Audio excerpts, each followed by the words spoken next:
It is 8:03 on a Monday morning. I'm WESH 2 First Warning meteorologist Eric Burris. This is Coffee Talk, where we get together 7 days a week. We chat about what's going on in the world of weather. Hopefully, get your day started off on the right note. We've got brand new information from the National Hurricane Center. This Invest 98 is getting better organized. As a matter of fact, its development chances are up now. 50% likelihood in the next 2 days' time, 80% likelihood over the next 7 days' time. This is probably going to become our next named storm system.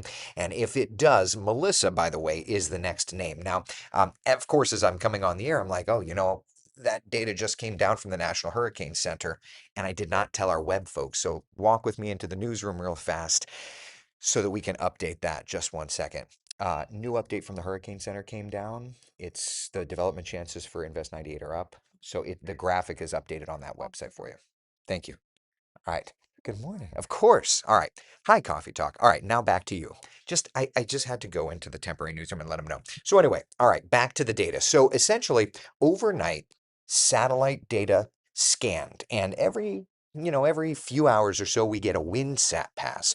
You don't get it every moment. You don't get it every 10 minutes or every 15 minutes. You kind of have to wait for the actual satellite to pass over. It found that Invest 98 is not a closed low just yet. It has not gotten there.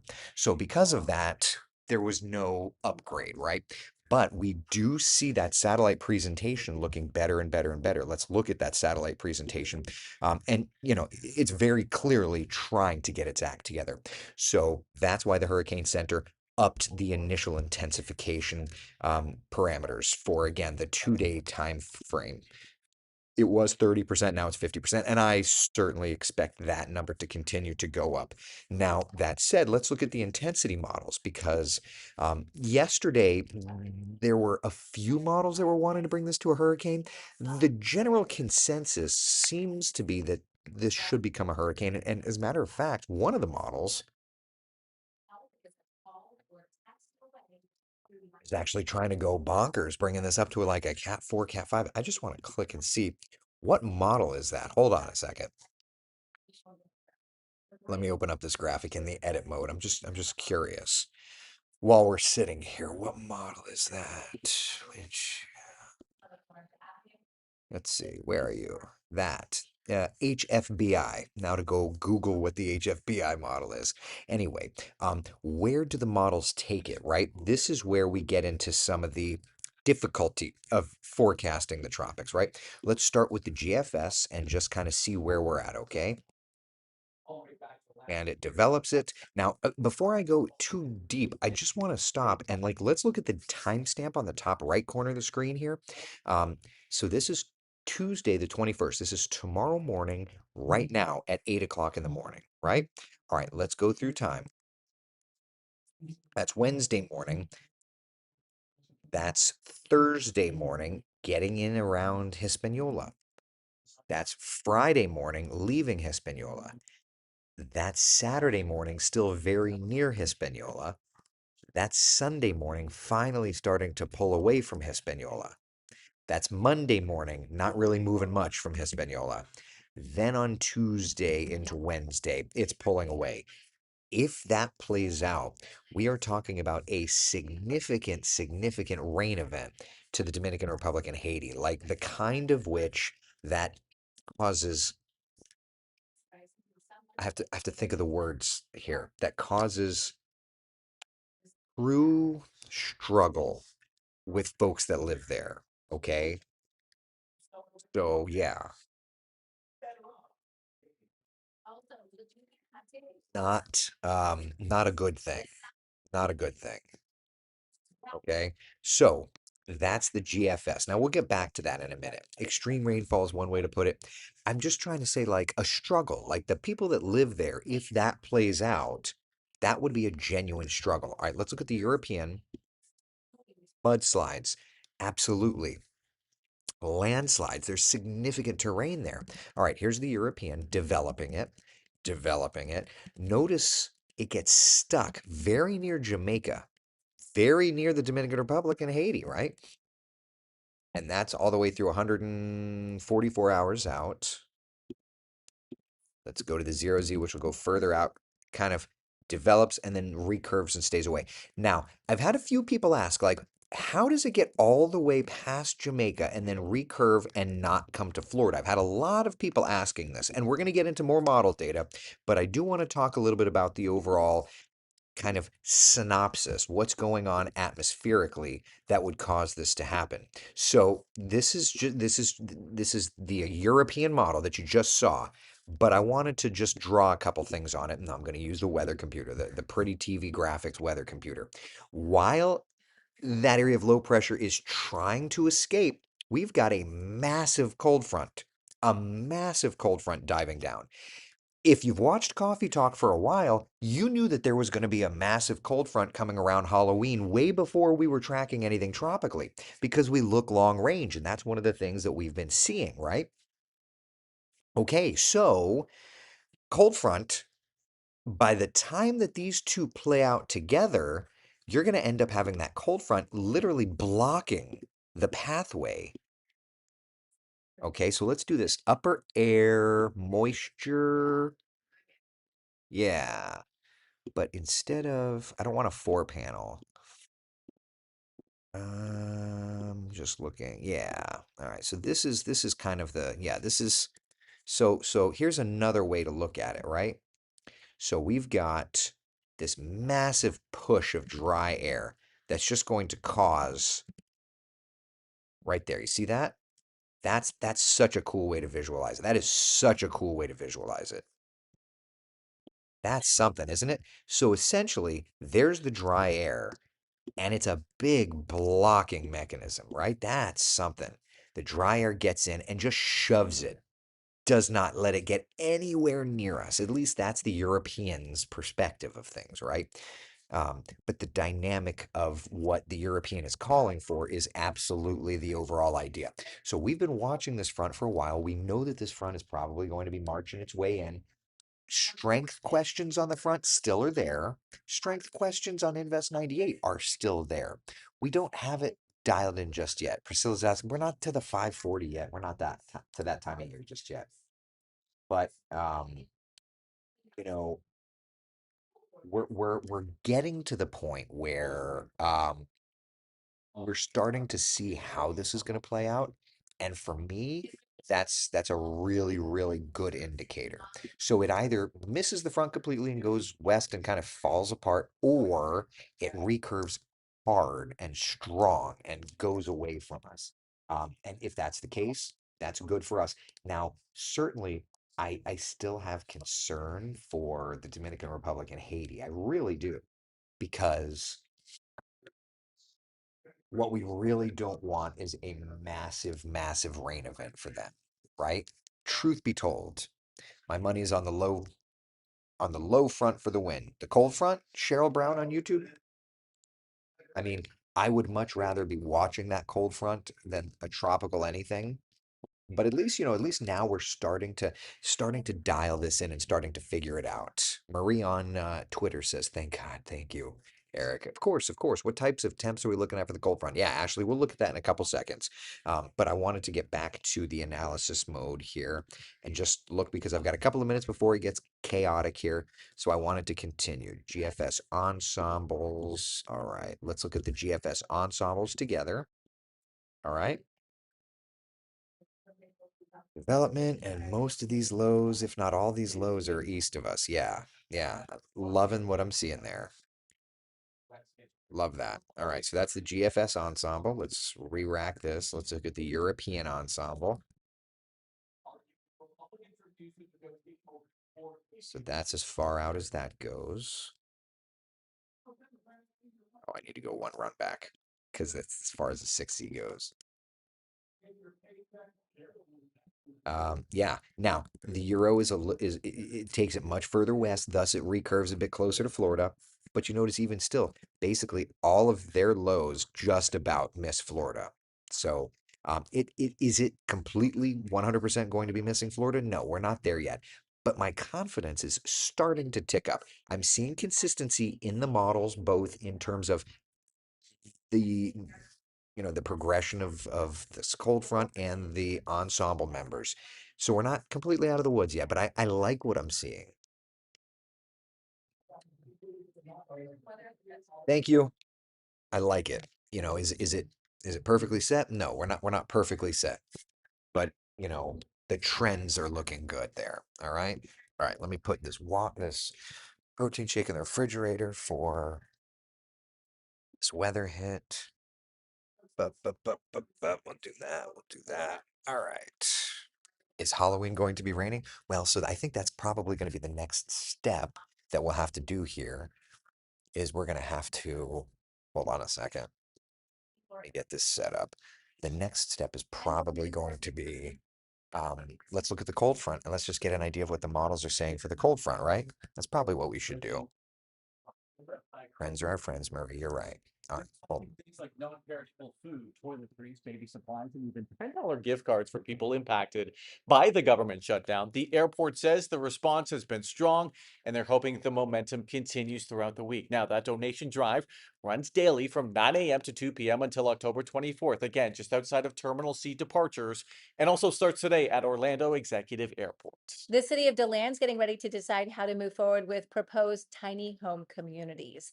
That ordinance would require the homes to be between 200 and 600 square feet, up to 35 feet tall, and must exist on a permanent foundation. Trailers are not allowed. The proposal also requires designated parking spaces within a community. If approved, the ordinance could provide a boost to transitional housing options in DeLand and across Volusia County. A second reading and vote on those regulations is on the city commission agenda, which is scheduled for 7 tonight.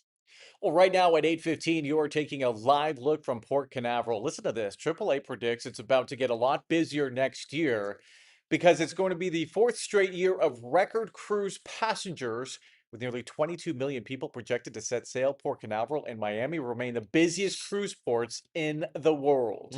Not that surprised, actually. I mean, A lot going in and out of there. well, and Yeah. they're expanding Port Canaveral. They're digging things up to be able to put more cruise ships in there.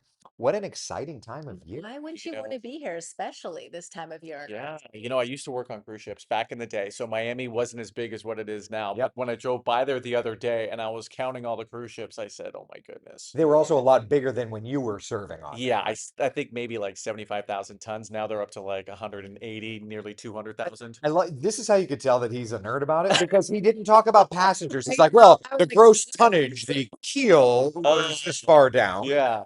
Yeah, Anyway, love that. back in the day. So fun. You could see his you could see his personality on a cruise ship, right? Well, if you're on vacation mode or if you're working, we're watching a cold front. This cold front is not doing much to make us all that cold, though. It's basically going to wash out. This is not a strong one, and I had to take it back out because the port does look so pretty. Couple of cruise ships in there, two Disney and one Carnival. It's beautiful, isn't it? The sun is shining, and now that the fog is burning off, we're going to be able to watch these temperatures climb. In Brevard, we're sitting at 70 degrees, Melbourne and Palm Bay. We're already to 70 in Kissimmee, 68 in Orlando, 64 Ocala, and 66 in Palm Coast. First warning live radar showing a clean sweep from coast to coast. It's offshore of the Atlantic waters that we're watching a little bit of rainfall, a couple of flashes of lightning way out there, but that's not going to bother us whatsoever. So, in terms of the forecast, more sunshine today than yesterday. Oh, is it going to be beautiful? 84 degrees our high temperature in Orlando, 81 in DeLand, 78 to 79 from Palm Coast to Daytona Beach, and it's about 84 today down in Palm Bay. So we're looking good. Here's the cloud still lingering later this morning from what was the fog. That lifts up. We'll see more and more sunshine. And then into the afternoon, evening, particularly Orlando Southwest, can't rule out a couple of areas of passing showers. Nothing significant, but a couple of areas of rain. All right, to the tropics we go. This is Invest 98. Looking better organized this morning. The National Hurricane Center upping the development chances to an 80% chance in 7 days' time and a 50% chance of developing over the next 2 days' time. Probably going to get going tomorrow or Wednesday. Computer models basically saying it either moves west and fades out or it makes a hard right turn and recurves. Confidence is starting to build on that recurvature. The problem, though, is that if it does so, it does not do it very fast. It almost stalls out north of the Caribbean islands around the Turks and Caicos. And if that's the case, look at the color chart here. For much of the Dominican Republic and Haiti, we'll be talking about a half a foot to a foot of rain, but it's also showing some of these purples and whites That's 2 feet or so of seeing that rainfall. And you add the fact that like Pico Duarte is about 2 miles up in the air, big fountain on Hispaniola. That is a massive, massive concern. But the reason it recurs is these fronts that are moving through. And while we do have a fading front in the area now, we're already watching that second front that arrives on Wednesday and sets us up for an absolutely beautiful, not only end to the work week, but right through to the weekend. Central Florida's certified most accurate 7-day forecast showing that sun shining. Oh, is it going to be a beautiful forecast? High temperatures in the 80s, morning lows in the 60s. Megan. Issues for that morning drive, including a crash a lot. Okay. Forgot what we were talking about. What were we talking about? City Beautiful. Anything to worry about? Turks and Caicos honeymoon starts Monday. Looks good. Listen, early that next week, Priscilla. I mean, there's, we're gonna be tracking the tropics, but at least in terms of cold fronts, we've got cold fronts moving our way. I love this. I wonder if Eric knows how many ties he has and does he keep a spreadsheet of what he wears so as to not. I put them in and then I just kind of go back around through. Every now and then I throw them in the air and reshuffle the order though. My obsessive, like, yeah. Eric, we have Wine and Dine Half Marathon weekend. Is it this weekend? Is it this weekend? No, this weekend. Look, this 7-day forecast. All right, so I guess I showed the 7-day on the air, but I did not show it here on Coffee Talk. Stand by. Let me dial that up for you. But where's that button? All right. Yeah, look, we'll have to build the graphics for it. We don't have them, but listen, I mean, Wine and Dine this weekend. So we've got a couple of sprinkles.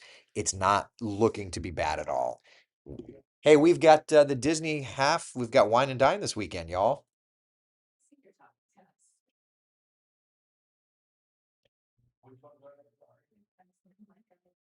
Halloween weather. So, Halloween weather. Yes. All right. So let's come over here. Let's do this. Raw GFS model data. Okay. Notice, all right, I got to keep it in the boxes. Notice it's still keeping, the GFS is keeping us warm. So this is where it's interesting, right? The GFS is not as bullish with the Halloween cold front as the Euro. The Euro's temperatures are garbage, so I'm not going to show you that data, but the Euro's trying to throw that massive cold front our way on Halloween. That would be nice. Either way, the GFS does have a cold front, but it's more like November 3rd, 4th. So we're not there to where we can really get into the specificity of it. I, for one, would love to see it come in for Halloween though. And I know I'm not the only one, right? Right? Yeah. Air show this weekend too. So how's the air show going to work though if the government is still shut down? Because most of those performing groups are government, right? Like are the Thunderbirds performing without pay? I don't know that they are. Right? So I don't know the answer to that. All right, let me find another. How's New Smyrna looking? All right, we're going to use New Smyrna Tower Cam here. All right, perfect. Do they have a wardrobe management class in meteorology school? They do not, as it turns out. I can wine and dine just fine, trying to avoid carbs though. Yeah, well, I feel like we all should. I feel like we all should. So anyway, yeah. Oh, you wanted to see the cold front? Let's look at the models. Stand by. All right, so let me pop up the European temperature. Let's do anomaly. All right, let's find the temperature anomaly. Right there. So that's the temperature anomaly from October 31st to November 1st. That's 6 to 8 degrees cooler. Yeah. US cities. Let's do this. All right, let's look at Orlando. Temperature. All right. So let's go to Halloween. So that's Halloween trick or treat. According to the European. Okay, according to the European, these are your trick or treating temperatures. That would be nice. 64 in Orlando to trick or treat, 63 in Stanford, 61 in Ocala. That's the European. Ready for the GFS? Ready? Yeah, there's your GFS. Trick or treating on Halloween night, upper 70s and lower 80s. So they're so not dialed into each other. Just know that we'll get there, maybe. All right, all right. That's all I got. Any other questions, comments, concerns? Something, something to watch. All right. Listen, thank you all for hanging out for coffee talk. Be the sunshine in someone else's day. We'll see y'all on TV. I'm doing the newscasts this morning through 10 a.m. And then I'll see you for West 2 News at noon, right? And then we'll do coffee talk tomorrow morning. Sound good? All right.